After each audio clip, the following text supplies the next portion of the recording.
Esperemos que estén pasando un buen día.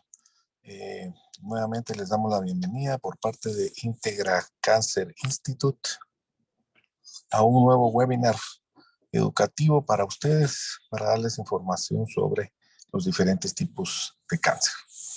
Hoy vamos a hablar sobre, este mes está dedicado, es el mes en que se dedica para la concientización de las leucemias.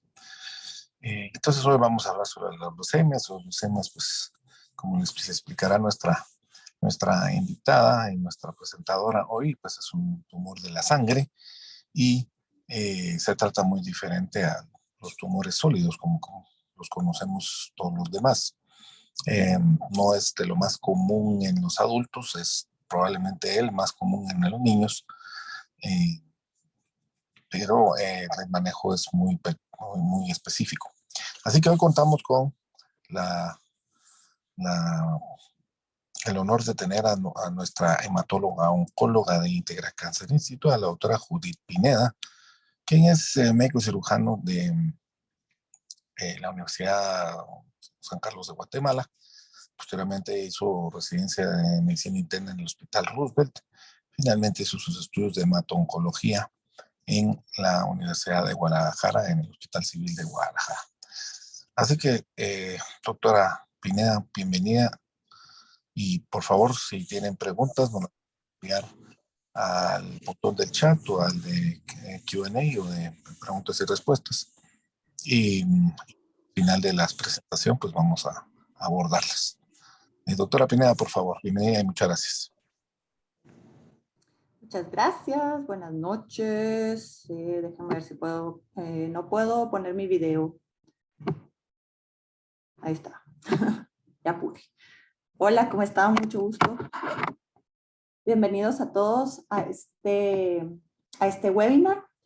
Vamos a hablar un poquito sobre leucemias agudas. Es una enfermedad que es bastante interesante, es bastante compleja. El pronóstico en los adultos pues no se asemeja al de los niños desafortunadamente, pero tenemos que conocerlo y principalmente tenemos que saber diagnosticarlo y referirlo oportunamente para mejorar las chances de los pacientes, ¿verdad? Como el doctor Garzuzzi dijo, pues yo soy la doctora Judith Pineda Palma, soy hematóloga y pues voy a tener el agrado de presentarles algunas generalidades, algunas cosillas sobre el abordaje de la leucemia aguda. Vamos a empezar definiendo lo que es una leucemia aguda, que creo que para muchos es algo un poco confuso. La leucemia aguda es una neoplasia de precursores hematopoyéticos. Y hago énfasis en el término precursores porque no son células maduras, sino que son las células progenitoras que infiltran la médula ósea y posteriormente van a sangre periférica. Para poder definir una leucemia aguda tenemos que tener más de un 20% de este tipo de células que estén infiltrando nuestra médula ósea. Tenemos que tener la característica de un inicio insidioso. ¿Qué significa esto? Que es una enfermedad que se desarrolla pronto, son días, semanas, raramente son meses, es algo rápido, es progresiva y poco a poco va infiltrando otros tejidos y órganos, ¿verdad? Todo tiene que ver con la hematopoiesis.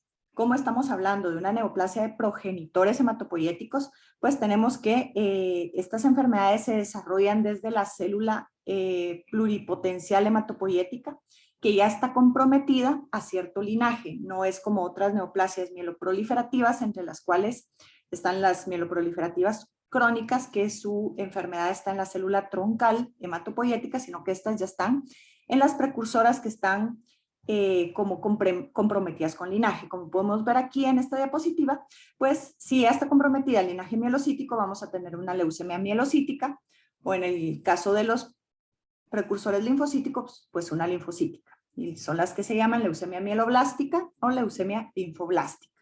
Son diferentes linajes celulares los que están comprometidos. La patogenia de las leucemias es bastante compleja, como podrán ver ejemplificado acá. Es una interacción entre varios factores. Muchas veces los pacientes nos preguntan, mire, doctora o doctor, ¿por qué? O sea, ¿qué pasó? ¿Qué fue lo que me causó la leucemia? Pues la respuesta es una combinación de eventos que tenemos desde los biológicos, que pueden ser factores inmunológicos, los factores genéticos que nos pueden predisponer a padecer estas enfermedades y los factores ambientales que son generalmente exposiciones tóxicas que nos pueden desarrollar como fin una leucemia aguda. Tenemos que, para que se desarrolle una leucemia aguda, tenemos que tener alteraciones genéticas y también epigenéticas en una célula precursora. Estas pueden ser constitucionales, por mutación somática, cuando hay alguna alteración en el proceso de apoptosis, como pasa cuando tenemos mutaciones del TP53, cuando tenemos alteraciones del proceso de mitosis en el ciclo celular, y cuando hay alteración en la secreción y utilización de los factores químicos como citocinas y los factores de maduración de las células hematopoyéticas. ¿Qué determina todo esto? Finalmente, toda esta combinación de procesos lo que nos da es una menor muerte celular, con una mayor proliferación de las células neoplásicas, una disregulación inmune que se vuelve incapaz de controlar esta proliferación, una replicación fuera de control que no madura y una infiltración por este tipo de enfermedad neoplásica. Hay enfermedades que son primarias y hay enfermedades que son secundarias. Generalmente la leucemia mieloblástica podemos desarrollarla de una forma secundaria. ¿Qué significa esto? Que no es una enfermedad que se origina como una leucemia, sino que puede evolucionar de otras enfermedades como tenemos aquí expuestos en esta diapositiva. Hay enfermedades que pueden evolucionar, principalmente las neoplasias mieloproliferativas, que inicialmente son crónicas, podrían evolucionar a ser algo agudo. ¿Por qué? Porque se van haciendo nuevas mutaciones, se van creando nuevas clonas que ya no se comportan como las enfermedades iniciales, como podemos ver acá, las leucemias mielocíticas crónicas, las mielofibrosis, las trombocitosis esenciales, la policitemia vera, las hemoglobinurias paroxísticas nocturnas, el síndrome mielodisplásico principalmente, pueden evolucionar y transformarse en una mieloblástica. Obviamente hay factores de exposición laboral que son tóxicos, por ejemplo, en aquellos tiempos cuando los radiólogos o los técnicos de rayos X no utilizaban protección como lo hacen ahora, pues radiaciones muy elevadas podrían haberles desarrollado este tipo de enfermedades. Eso se considera como secundario. Tenemos una causa que nos está dando la enfermedad. Por epidemiología, la leucemia linfoblástica, por ejemplo, como estamos hablando de dos diferentes, vamos a hablar primero de linfoblástica.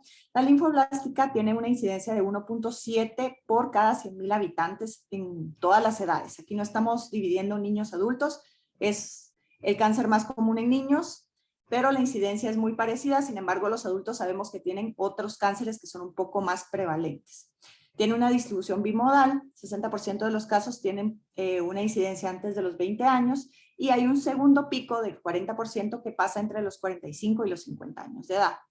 La mediana de diagnóstico está alrededor de los 14 años, hay un 25% que diagnosticamos en los 45 y arriba de 65 años pues la incidencia se vuelve un poco menor, entre un 11%. Generalmente los adultos alcanzan una remisión completa cuando les damos tratamiento. Hasta el 90% de los adultos pueden quedar en remisión, que es lo más cercano que podemos hablar de curación en leucemia, pero si se dan cuenta las recaídas son más del 50%. Entonces ahí es donde tenemos nosotros que intervenir para prevenir esta recaída. Solo en Estados Unidos hubo 6,000 nuevos casos durante el 2014 y esta es una enfermedad que poco a poco con los años se ha ido siendo un poco más incidente. Y en el 2016, en el Hospital Roosevelt, solo en ese año diagnosticamos 112 nuevos casos. En cuanto a la leucemia mielocítica o la mieloblástica, tenemos una incidencia de 1.5 a 2.5 por 100,000 habitantes. Esta es una estadística estadounidense. Obviamente es más prevalente e incidente en adultos que en niños. En niños vemos más linfoblásticas. Es solo el 20% de las leucemias de niños, pero es el 80% de las leucemias de adultos. En Europa tenemos una incidencia un poco más elevada, de 5 a 8 casos por 100,000 habitantes, y tenemos una mortalidad de 20 por 100,000 adultos. Entre más grandes, más mortalidad. Fue, si se dan cuenta, en el mismo año tuvimos muchas linfoblásticas y solo 49 nuevos casos de mieloblásticas en el 2016. Bueno, entonces ya sabemos más o menos por dónde va la leucemia, tenemos los conceptos básicos de epidemiología, ahora vamos a ver cómo tenemos que diagnosticar esta enfermedad. Lo primero que tenemos que saber es que tenemos que pensar en la enfermedad, porque si no la pensamos no la vamos a diagnosticar. Entonces la clínica es bien importante. Después tenemos que hacer una evaluación morfológica de la sangre del paciente que creemos que tiene la enfermedad, una tipificación y una genética o un análisis molecular de esta misma sangre para complementar el diagnóstico. Algo bien importante de las leucemias es que son enfermedades que están diseminadas en el torrente sanguíneo. Empiezan en la médula ósea, pero salen a la sangre periférica y nos pueden dar infiltraciones al sistema nervioso central. O sea, en cuanto a la clínica, no solo tenemos que tener una clínica por infiltración, que es síndrome anémico, leucocitosis o leucopenia, trombocitopenia, sino que también tenemos que pensar en manifestaciones atípicas de este tipo de enfermedades, como son las infiltraciones al sistema nervioso central. Si tenemos alterada alguna línea celular y además tenemos estas manifestaciones, ya sean cerebrales o de pares craneales, pues esto nos tiene que hacer pensar aún más en una clínica de una leucemia.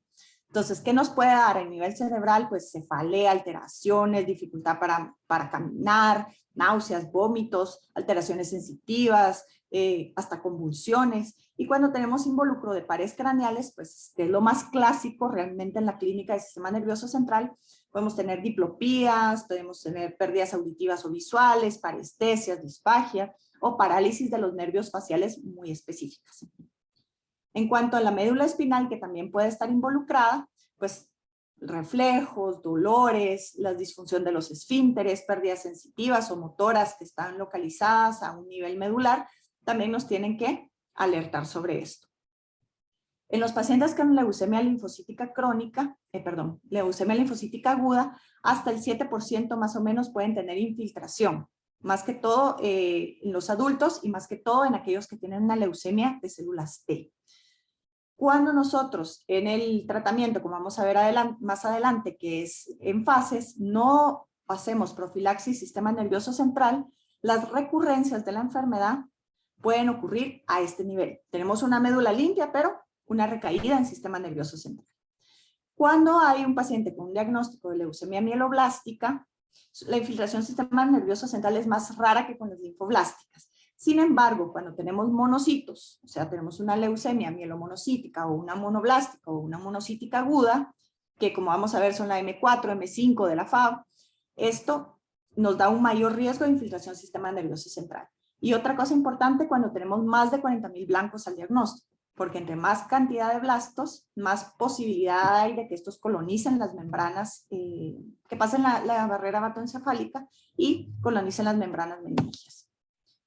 Luego de que tenemos toda la clínica, de que ya podemos pensar que un paciente pueda estar cursando con una leucemia, entonces pues ya pedimos la evaluación morfológica, que generalmente es un frote periférico inicial, y posteriormente pues hacemos una aspiración de médula ósea y podemos ver estas células. Obviamente estas son diagnóstico hematológico, los hematólogos somos los que lo hacemos, pero para que tengan una idea de cómo se ven estas células, son unas células monótonas, casi todas son con las mismas características, se agrupan, se ven muy homogéneas, o sea, no tenemos esa variabilidad de células que normalmente tenemos en la médula ósea o en la sangre periférica, sino que tenemos una característica de la célula que es muy aburrida, o sea, uno ve el frote y está plano, no hay diversidad de células.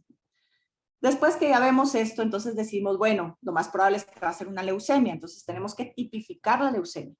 Porque la leucemia puede ser de células B, puede ser de células T, puede ser de células mielocíticas y además tenemos que estas están en distintas etapas de maduración. Todas son inmaduras, pero las células inmaduras, pues al igual que cuando nosotros vamos creciendo, que es algo que les digo siempre a mis pacientes, estas son células como evolucionan como nosotros.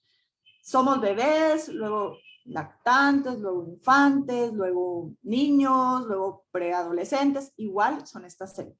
Son inmaduras, pero pues todas tienen unas características que nos hacen decir que están en diferente etapa o en diferente estadio.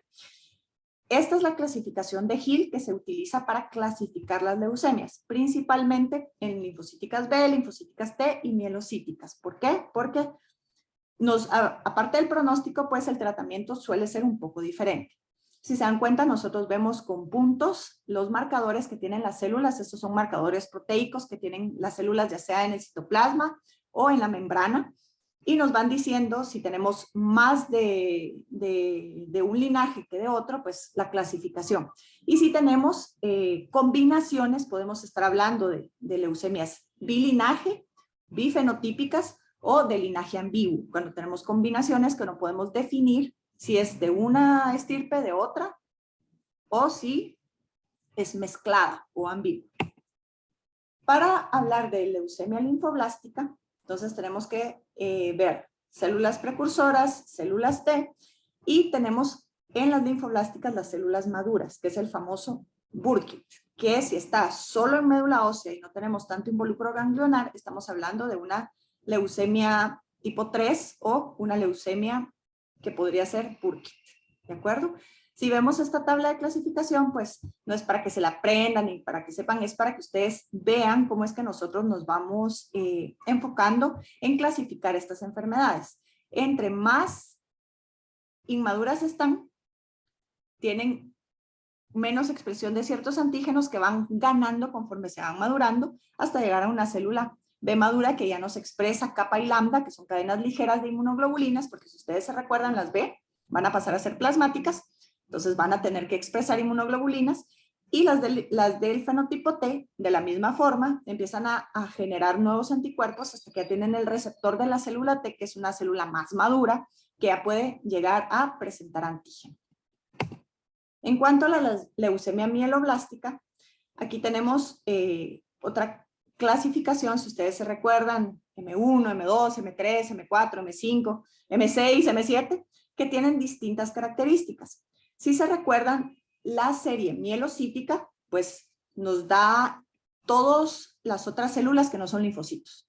Nos da eritroblastos, nos da granulocitos, nos dan monocitos. Por eso es que tenemos esta clasificación de M1, M2, M3, M4, porque si tenemos una eritroblástica, no es igual que tratar una mielocítica sin maduración, y si tenemos una monocítica, tampoco es igual que tratar a una mielocítica sin maduración. Entonces, aquí nos ayuda muchísimo la citometría de flujo. Si se dan cuenta, están las mismas proteínas, las vamos combinando dependiendo de cómo es la combinación de estas proteínas o antígenos de membrana o citoplasma, pues ya podemos hacer la caracterización de las leucemias. Luego de que ya tenemos caracterizadas nuestras leucemias, ya sabemos qué son, cuál es la célula que la originó, y tenemos ese panorama inicial, pues ya vamos a la genética. ¿Por qué vamos a la genética? Porque la genética, conforme ha venido avanzando la ciencia, la tecnología, pues a pesar de darnos factor pronóstico, que eso lo veíamos desde antes, ahora también nos da blancos terapéuticos. No vamos a adentrarnos tanto en ese tema, pero es importante que lo sepan. Hay ciertos tratamientos de leucemia que ahora ya van dirigidos contra blancos moleculares o translocaciones genéticas. El ejemplo más clásico y más antiguo es la translocación 922, que podemos ver en algunas leucemias linfoblásticas de alto riesgo, que nos indican que además del tratamiento quimioterapéutico tenemos que agregar un blanco molecular, que en este caso sería un inhibidor de tirosincinasa, que se llama imatinib. Entonces, creo que ahí vamos más o menos enfocando el tema del abordaje de la leucemia.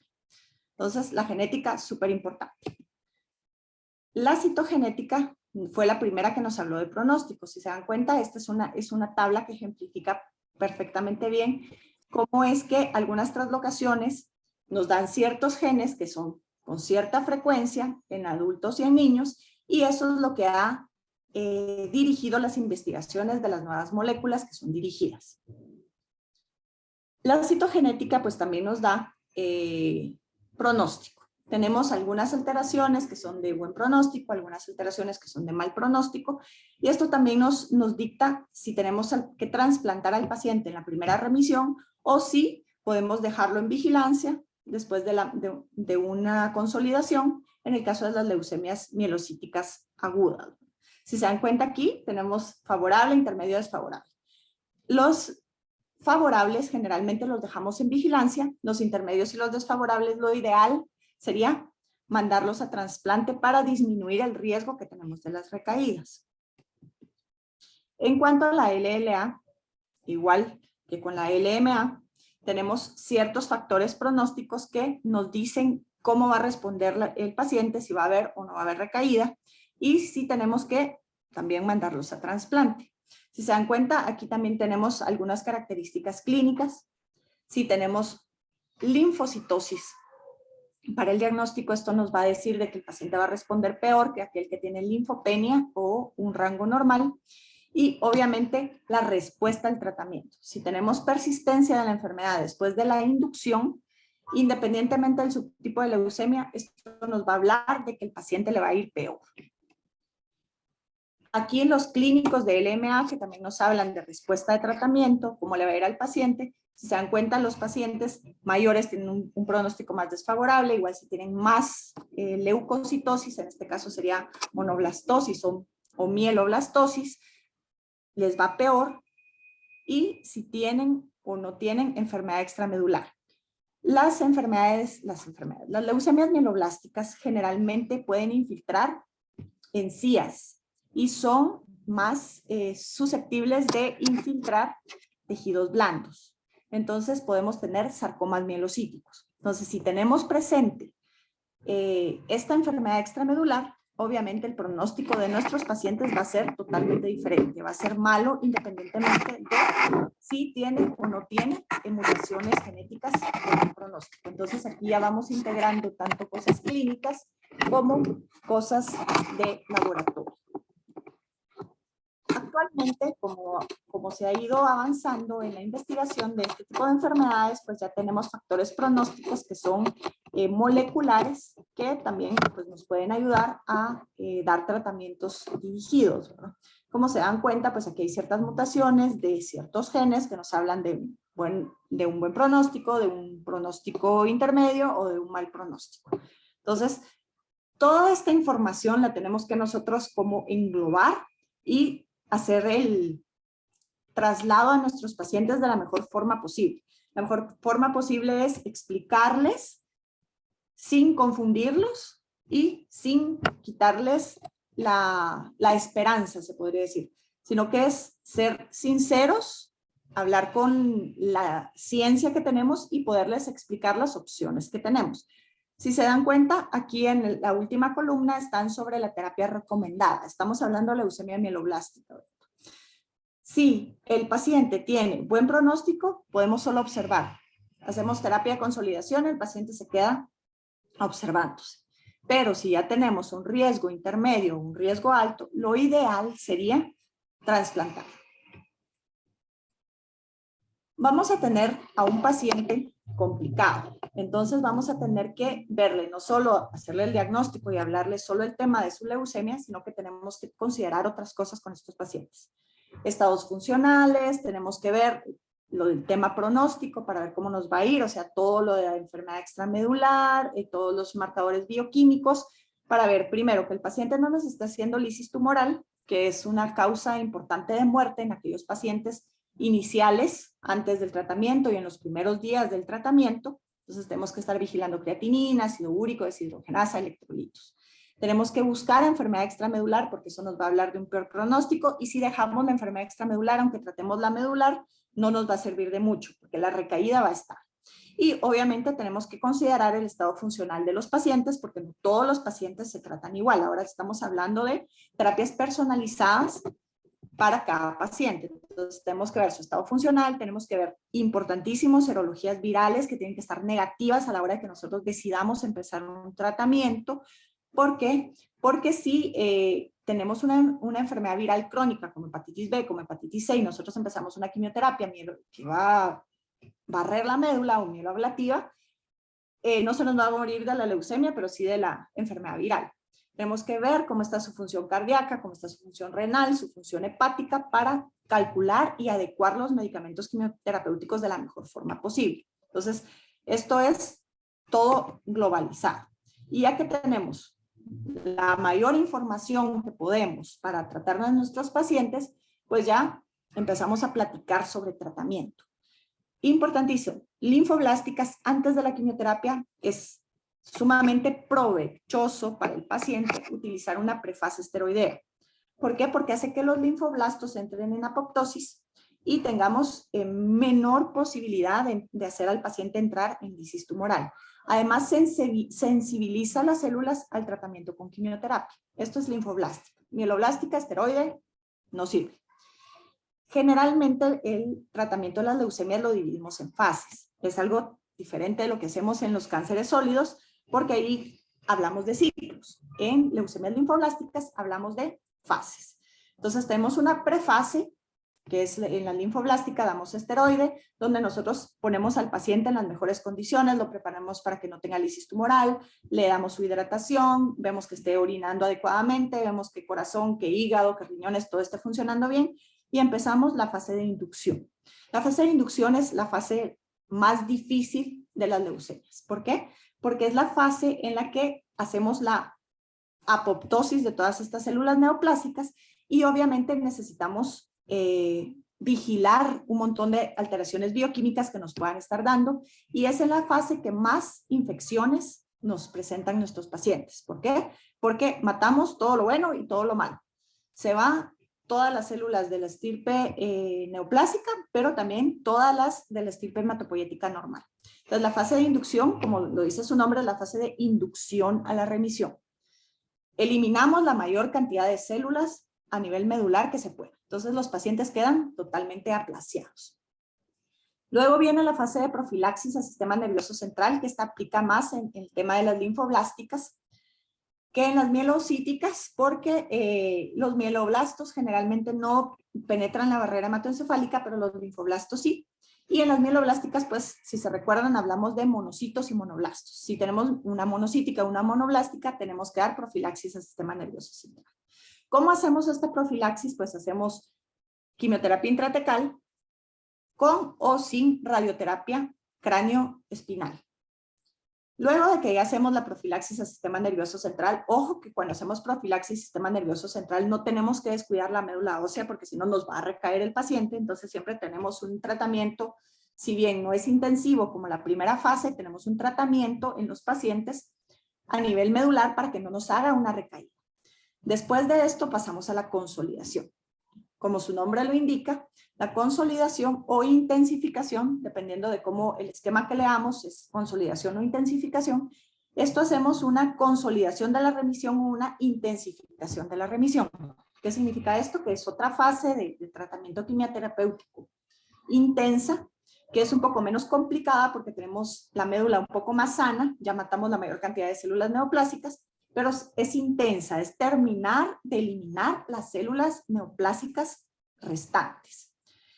Cuando pasamos la fase de consolidación o intensificación en las leucemias mieloblásticas, ojo, estas solo son mieloblásticas, podemos pasar a trasplante si es una leucemia de alto riesgo o dejar en vigilancia en las leucemias de buen pronóstico. Pero si es una linfoblástica, está demostrado que el uso de tratamiento de mantenimiento durante al menos 24 meses les da mejor si no vamos a pasar al paciente a trasplante. ¿Sí? Si pasamos al paciente a trasplante es otro contexto completamente diferente, pero enfoquémonos en el contexto nacional, que no tenemos la posibilidad de mandar a trasplante alogénico a los pacientes, entonces tenemos que considerar la fase de mantenimiento. Esta es una fase de 24 meses donde el paciente tiene una quimioterapia, si no es intensiva, es una quimioterapia que nos mantiene los linfocitos abajo de 1500 para disminuir la posibilidad de que haya una recaída durante este tiempo. Bueno, ¿cómo vamos a ver nosotros cómo nos está respondiendo nuestros pacientes? Dependiendo del esquema de quimioterapia que nosotros utilicemos, que hay varios esquemas y no vamos a entrar en detalle de cada uno de ellos porque estaríamos aquí 7 horas y no terminaríamos, es que vamos a ver si hay respuesta o no al tratamiento. Generalmente nosotros valoramos la respuesta después de la fase de inducción. O sea, nosotros damos la inducción, que es cuando más matamos a las células, y después vemos en la médula ósea si hay blastos residuales, tenemos que tener menos del 5%, y una hematopoiesis normal para nosotros poder decir que tiene una respuesta completa o que esté en remisión completa. Y otra cosa importante es que tiene que tener en sangre periférica un poco de recuperación hematológica ya, más de 1000 neutrófilos, un poco más de 100,000 plaquetas para nosotros decir que el paciente está en remisión completa. Obviamente, si no tenemos esa respuesta, hacemos la médula y está con blastos y no tiene recuperación hematológica, entonces es una enfermedad refractaria. Podemos tener una enfermedad progresiva cuando ya tuvimos una respuesta completa y la perdimos en menos de 4 semanas, eso significa que tenemos una enfermedad progresiva, o si después de esta temporalidad el paciente había estado en remisión completa, vuelve a presentar blastos, más del 5%, eso es una recaída. Obviamente, todo lo que esté en medio o antes de una enfermedad refractaria y una remisión completa es una respuesta parcial, que para fines de leucemia es prácticamente lo mismo que una enfermedad refractaria, porque no obtuvimos la respuesta al tratamiento que nos pueda permitir tener al paciente en remisión, que es lo más cercano a la curación que podemos tener a nuestros pacientes. Entonces, vamos a adentrar un poquito en lisis tumoral, que es lo que nos puede matar a los pacientes en estas circunstancias. Tenemos que tratar de mantener a nuestros pacientes, que ahí es cuando nos apoyamos generalmente en medicina interna o en los residentes, en los hospitales. Tenemos que controlar, obviamente, datos de laboratorio. Tenemos que considerar el tipo de tumor que tiene nuestro paciente, porque hay ciertos tumores o enfermedades neoplásicas que nos producen más lisis que otras. Por ejemplo, las leucemias son totalmente productoras de lisis.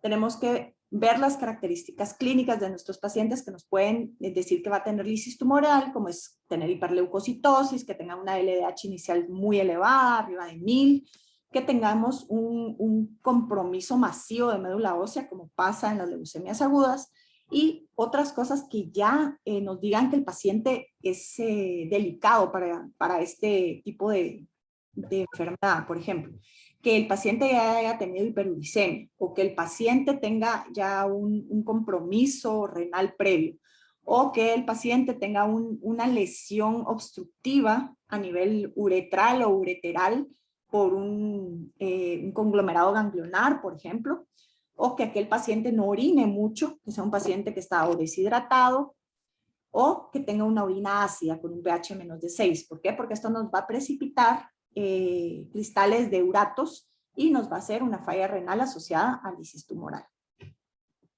Entonces, para hacer el diagnóstico de lisis tumoral tenemos ciertos parámetros. Estos son los parámetros de laboratorio. Generalmente nosotros decimos que un paciente ya está en lisis tumoral si de la creatinina o del fósforo, del potasio, está a un aumento del 25% de nuestro valor basal. Entonces hay parámetros absolutos, que son los que les puse acá, y hay parámetros relativos, que es un aumento en el 25% de los valores basales. ¿Cómo vamos a manejar la lisis tumoral? Pues vamos a hiperhidratar al paciente. Obviamente tenemos que estar pendientes que el paciente orine, porque si lo hiperhidratamos y el paciente ya está en fallo renal, lo que vamos a hacer es congestionarlo pulmonarmente y en vez de ayudarlo lo vamos a molestar. Tenemos que valorar una hemodiálisis temprana en esos pacientes. Tenemos que dar el tratamiento de la hiperuricemia, que esto va también calculado por tasa de filtración glomerular. Podemos tratar las alteraciones hidroelectrolíticas con ciertos agentes quelantes, como el calato para la hipercalcemia, como tratar de meter el potasio intracelular, como hacemos normalmente con las nebulizaciones con salbutamol, con la furosemida, las soluciones ionizantes. Tenemos que tratar de disminuir la absorción de fosfatos, que lo podemos hacer con hidróxido de aluminio, carbonato de calcio, y obviamente si tenemos ya estos trastornos que son refractarios, como les digo, un paciente que no orina, o que ya tiene una falla renal instaurada, pues tenemos que considerar hemodiálisis, y la hemodiálisis tiene que ser temprana.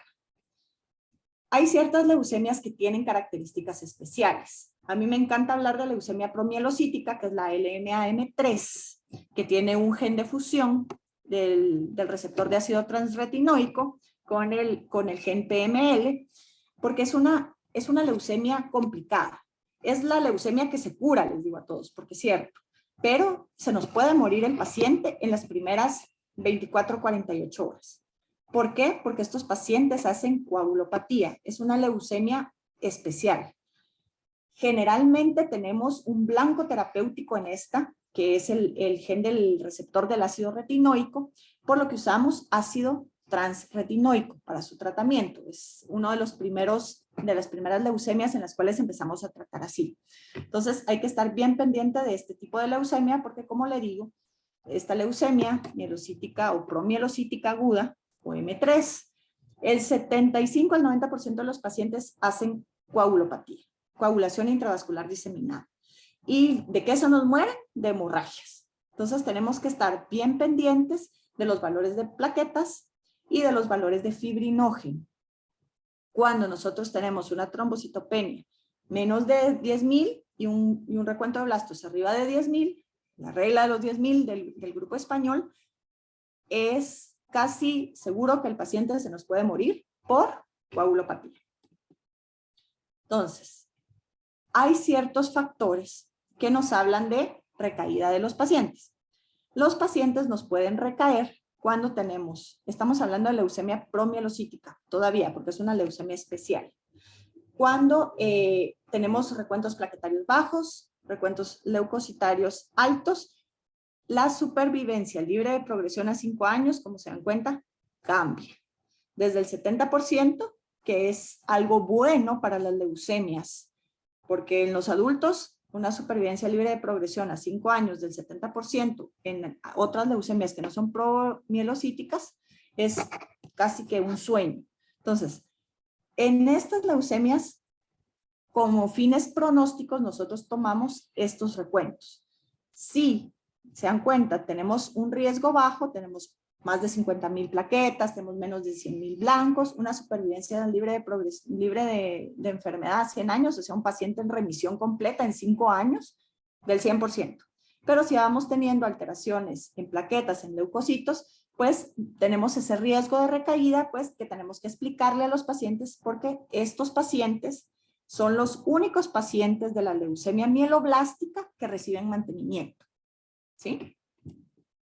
Bueno, ¿por qué nos hacen coagulopatías estas leucemias? La verdad es que hay más actividad del factor tisular, lo que hace que se active la cascada de la coagulación. Los promielocitos tienen procoagulantes de cáncer, que es una proteasa de cistina, que activa el factor 10, ¿eso qué significa? Que nos va a activar también cascada de la coagulación. Hay un aumento excepcional en la fibrinolisis, entonces tenemos los productos de degradación de la fibrina hasta arriba, se nos va el dímero D hasta arriba, y además los promielocitos secretan interleucina 1, que hace un efecto procoagulante en las células endoteliales.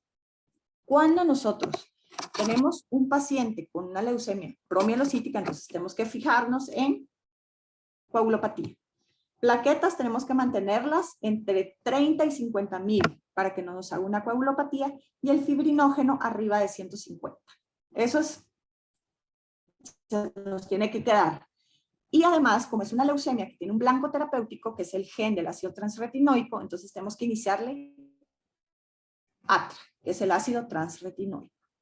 Algo importante, el ácido transretinoico lo que hace con estas células neoplásicas es que hace que maduren, no necesariamente las mata. Entonces hace esos promielocitos que se quedaron estancados tengan una maduración adecuada, y eso nos puede dar, como vamos a ver en la siguiente diapositiva, un síndrome de diferenciación promielocítica.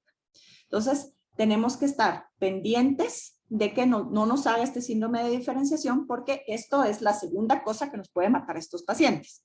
Por eso es que les damos esteroide para disminuir la incidencia de este síndrome de diferenciación promielocítica. Cuando nosotros tenemos este paciente, nos puede hacer hasta un 30% de mortalidad después de empezar a tomar ATRA. ¿Por qué? Porque cuando se están madurando o diferenciando los promielocitos, hacen respuesta inflamatoria sistémica. Sacan un montón de citocinas que hacen fuga capilar, obstruyen la microcirculación, aumentan la coagulopatía, infiltran los tejidos. Entonces podemos tener problemas de ventilación, podemos tener problemas renales, retención hídrica. Entonces estos pacientes de hecho se tienen que estar pesando constantemente para ver cuánto nos están ganando de peso por agua. Si en algún momento identificamos este síndrome, tenemos que dar un tratamiento esteroideo intenso, suspender momentáneamente, ojo, momentáneamente el ATRA, para poder reiniciarlo posteriormente en lo que resolvemos este síndrome de diferenciación.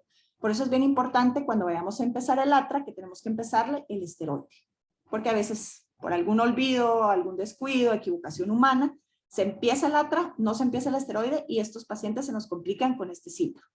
Y tenemos que parar el ATRA, compensar al paciente y reiniciar el ATRA. Bueno, Aquí está un ejemplo más gráfico de lo que les dije de por qué es que cuando se diferencian los promielocitos nos da el síndrome de diferenciación. A veces es más fácil verlo así ejemplificadito, pero es prácticamente lo mismo que yo les dije, ¿verdad? Los promielocitos expuestos a atra hacen agregados, obstruyen, hacen coagulación intravascular y se adhieren por esta molécula que es el LFA1 y CAM2 y empiezan la cascada de coagulación.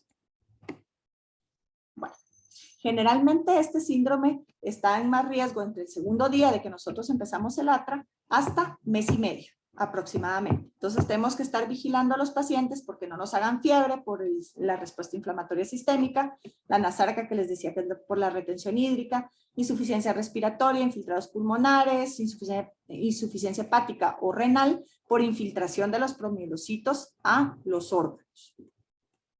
Entonces, sí.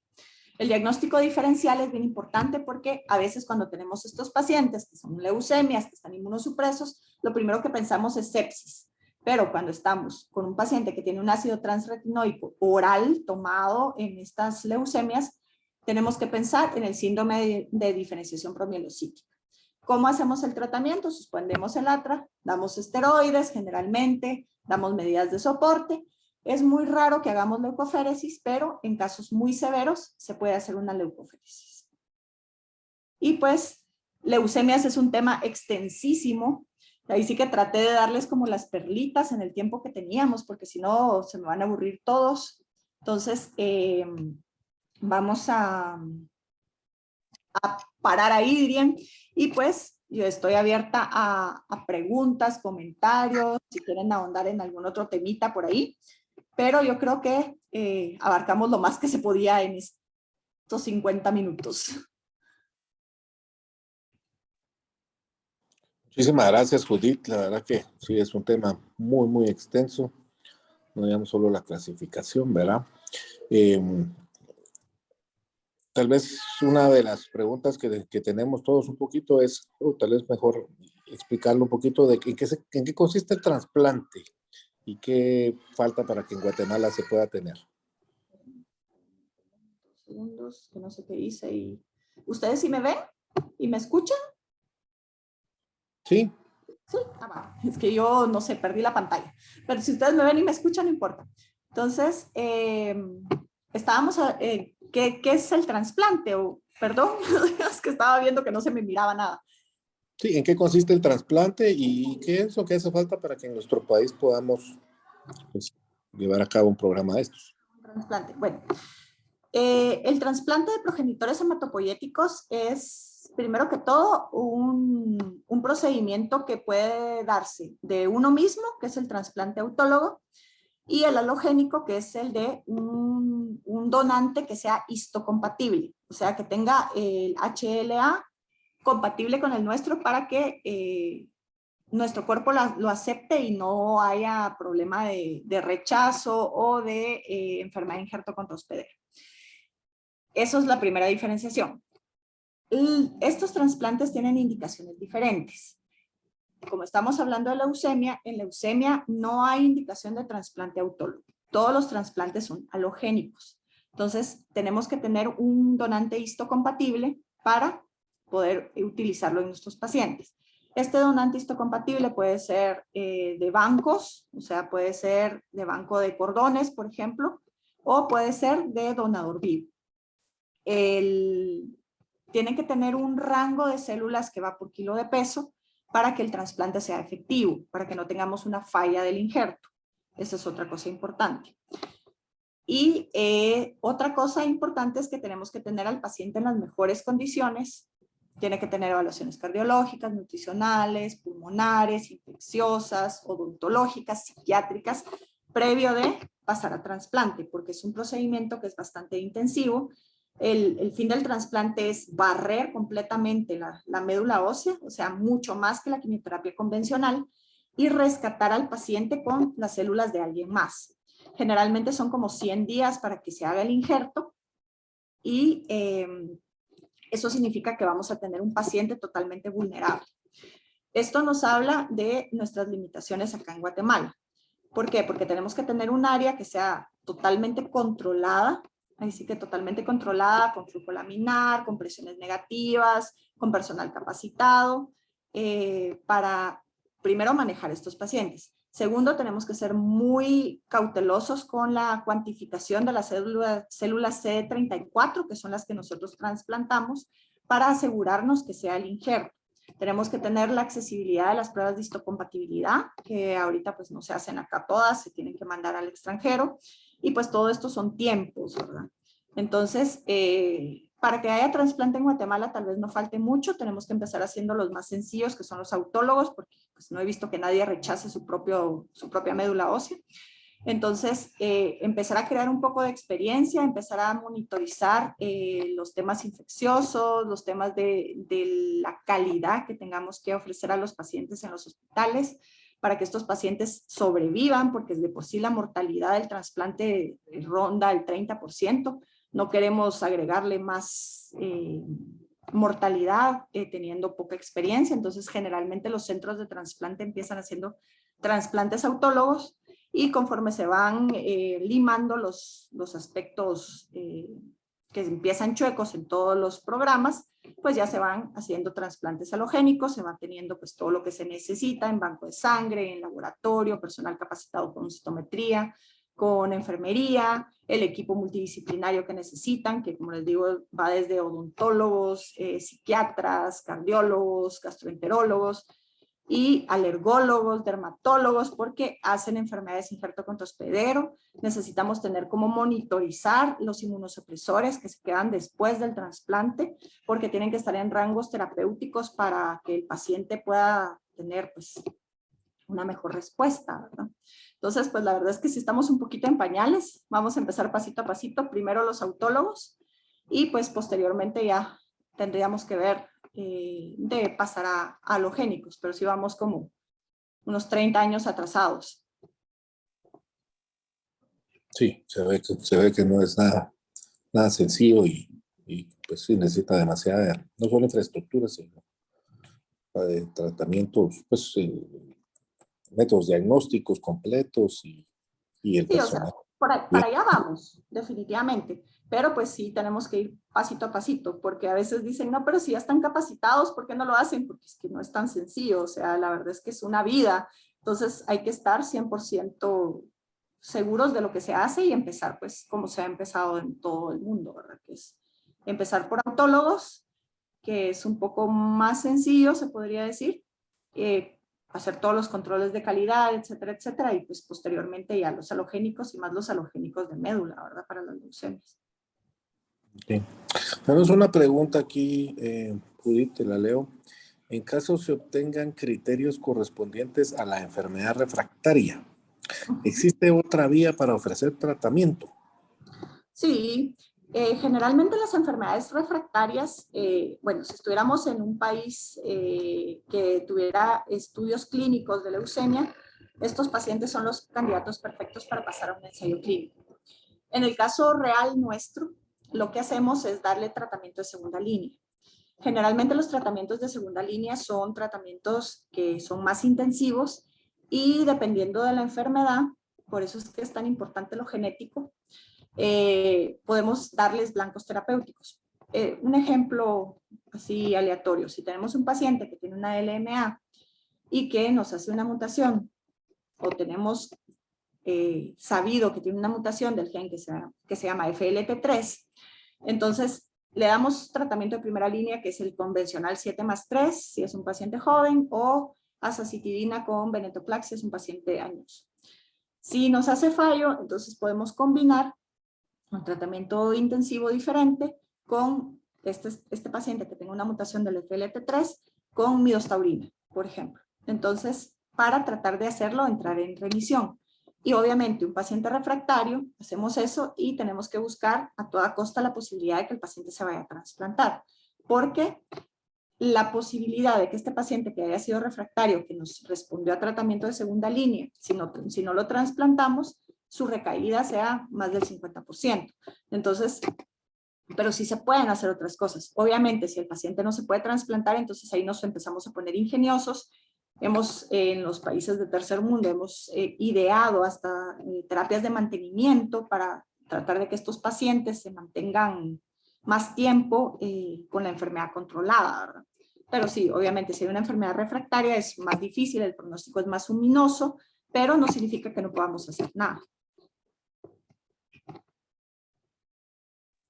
No sé si respondí. No. Sí, porque sí, no veo otras preguntas. Por ahí tocaste el tema de esto de los transfusiones o trasplantes con células de cordón, que muchos de nuestros pediatras nos han sugerido guardar esas células cuando nacen nuestros bebés. Eso es algo que todavía está todavía bastante común. ¿Hasta qué edad uno debería de seguir pagando esa congelación o ese almacenaje de estas células para que se puedan utilizar en cualquier momento? La verdad es que habría que ver qué cantidad de células CD34 tienen los cordones. En otros países funciona perfectamente bien porque como es un banco de cordones, entonces los cordones están tipificados por HLA. Entonces es así como que cuando uno va al banco literal de, bueno, necesito este cordón que tenga estas características y pues no va a haber uno, generalmente hay distintos cordones, porque como les digo, la cantidad de células que nosotros necesitamos es por kilo de peso. Entonces, dependiendo de cuántas células tenga el cordón, de cuántas células CD34, va a ser apropiado 1, 2, 3, generalmente es 1 o 2 para cada paciente. Entonces, guardar aquí en Guate el cordón es un poco, no sé, la verdad es que no me atrevo a decir no lo hagan, pero tampoco me atrevo a decirles si lo hagan, porque primero no está tipificado, o sea, sería para uso propio, se podría decir. Y pues habría que ver cuál es la cantidad de células CD34 que tiene para ver si eso sería suficiente para poderse hacer un trasplante alogénico de cordón. Y otra cosa es cómo transportar el cordón a donde me voy a trasplantar, porque en Guatemala no me van a trasplantar por el momento. Entonces ahí sí que, no sé, no me atrevo a decir guárdenlo, pero tampoco me atrevo a decir no lo guarden. Sí, pues a menos de que uno pues, piense que va a ir a algún lado donde sí se va a hacer todo lo que se tiene que hacer, ¿verdad? Bueno, déjame ver, aquí tengo otra pregunta. ¿Cuál es el pronóstico para la LMC en adultos? ¿El medicamento se debe tomar de por vida? ¿Cómo se determina que la persona está en remisión? Ya se me salieron del tema, porque estamos hablando de agudas, pero bueno, en las crónicas, generalmente el tratamiento es de por vida, pero hay nuevos estudios que nos hablan de enfermedad residual mínima, ya molecular profunda, que tenemos a un logaritmo casi que indetectable, -6. Entonces, cuando tenemos ese logaritmo sostenido durante 6 meses, durante un año, entonces podemos hablar de retiro de inhibidores de tirosininasa. Todavía no está tan ampliamente aceptado, todavía las publicaciones se están haciendo. Aquí en Guatemala pues estamos con el tratamiento como si fuera un medicamento para la presión alta, que está con todo el tiempo, ¿verdad? Una enfermedad crónica con su tratamiento crónico. Pero sí, yo creo que no estamos muy lejos de tener ya una definición de, bueno, quítelo. Todavía aquí no tenemos un citómetro o una, ¿cómo se llama esto? Porque en el caso de la LMS es más molecular, una capacidad de hacer una detección molecular a ese logaritmo. Entonces, por eso es que todavía estamos dando el tratamiento vitalicio, pero yo creo que eso cuando ya sea de uso extendido, que se puede suspender, pues me imagino que los institutos de genética pues irán metiendo unos logaritmos más profundos para ver la respuesta y poder quitar el tratamiento. Pero ahorita, en este momento, 10 de agosto del 2020, el tratamiento de la LMC es vitalicio. 2022. Ay, perdón, sí. Yo me quedé 20 con la pandemia, lo siento. Bueno, Judith, pues yo creo que ya no tenemos más preguntas. Es un tema muy extenso, como tú dices. Ya dedicaremos otra plática para las crónicas, tal vez, o algunas otras cosas. Pero bueno, lo importante tal vez y el mensaje final que quisieras dar, o creo yo, tal vez es el manejo preciso, ¿verdad? La precisión oncológica, la precisión con las nuevas moléculas que van precisas, dirigidas a los marcadores o a los genes que están mutados, y eso es lo que ha cambiado muchísimo, pues no solo en la hematología, sino en oncología, ¿verdad? Exacto. Sí, bueno, yo creo que el mensaje es aquí de cuando tengan un paciente que sospechen que pueda tener una leucemia, pues, es mejor pecar de sospechar y mandarlo y no de, ay no, es cualquier cosa y luego es una leucemia, ¿verdad? Obviamente, tal vez es una recomendación que yo lo veo mucho con los pacientes. Cuando tengan una sospecha de una enfermedad neoplásica, la leucemia es como un estigma. Entonces, a veces llegan los pacientes súper asustados de que les dijeron que tenían leucemia y es sentencia de muerte, ¿verdad? Entonces, cuando tengamos la sospecha clínica, pues es como que, mire, yo creo que tiene una enfermedad de su sangre, y pues hay que investigarlo más a fondo, ¿verdad? Porque muchas veces tal vez los pacientes llegan más asustados de lo que debieran, a veces sí son unas leucemias, y pues de plano, una leucemia es una leucemia, pero a veces no lo son. Y independientemente si lo son o no lo son, pues yo creo que hay que tener un poco más de cuidado de cómo comunicamos este tipo de noticias a los pacientes. Porque cómo nosotros comuniquemos ciertas enfermedades a nuestros pacientes pueden determinar desde cómo ellos afrontan la enfermedad, si la van a afrontar o no la van a afrontar, y cómo buscan la ayuda, porque muchas veces es ¿para qué la voy a buscar? Si ya tengo leucemia me voy a morir. Entonces, tal vez eso sí es una recomendación, porque últimamente me han llegado pacientes que sí llegan con este tema de llorando, de no voy a morir, tengo leucemia, y es como, pues, el momento, primero hagamos el diagnóstico, ¿verdad?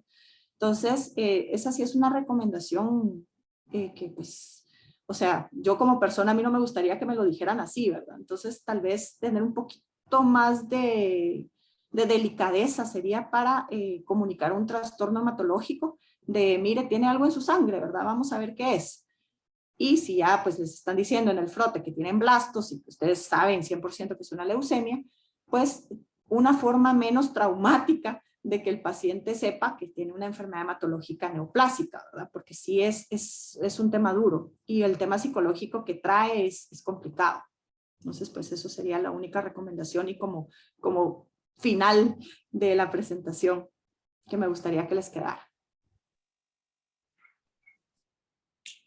Excelente, Judith, pues muchísimas gracias. Les agradecemos a todos ustedes que nos hayan acompañado el día de hoy para hablar de este tema. A Judith, muchísimas gracias por tan brillante exposición. Y bueno, pues estén atentos a futuros webinars que vamos a estar ofreciendo. Que pasen feliz noche todos. Feliz noche, gracias por la atención. Adiós.